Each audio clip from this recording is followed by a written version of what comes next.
زد کوچه کوچه گشتنم، در دلم زد در دیگر شهر گشتنم.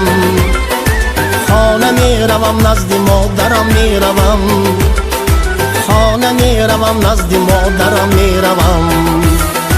در دلم زد در غریبی گشتنم، در دلم زد کوچه کوچه گشتنم، در دلم زد در دیگر شهر گشتنم. خانه می روم نزد مادرم می روم، خانه می روم نزد مادرم می روم.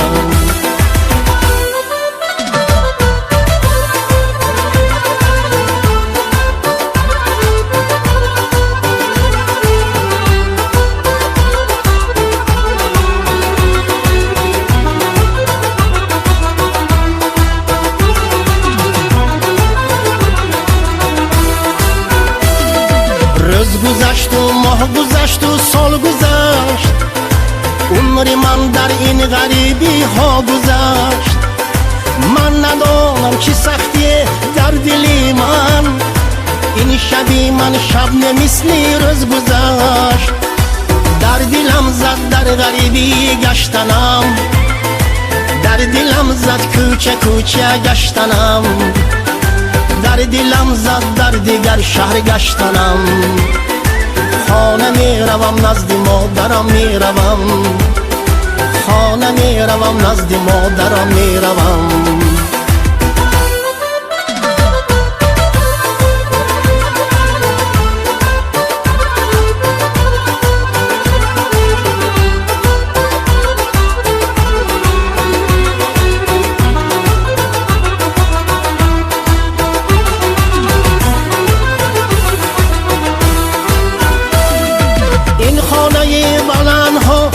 چشم من نمی ارزد به یک کنجی خانه من، این همه زیبایی دیگر شهر نمی ارزد به یک کلچه مادری من.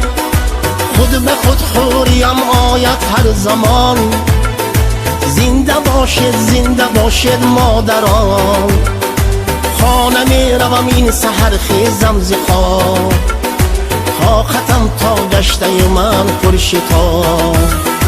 در دلم زد در غریبی گشتنم، در دلم زد کوچه کوچه گشتنم، در دلم زد در دیگر شهر گشتنم. خانه می روم نزد مادرم می روم، خانه می روم نزد مادرم می روم، خانه می روم نزد مادرم می روم، خانه می روم نزد مادرم می روم.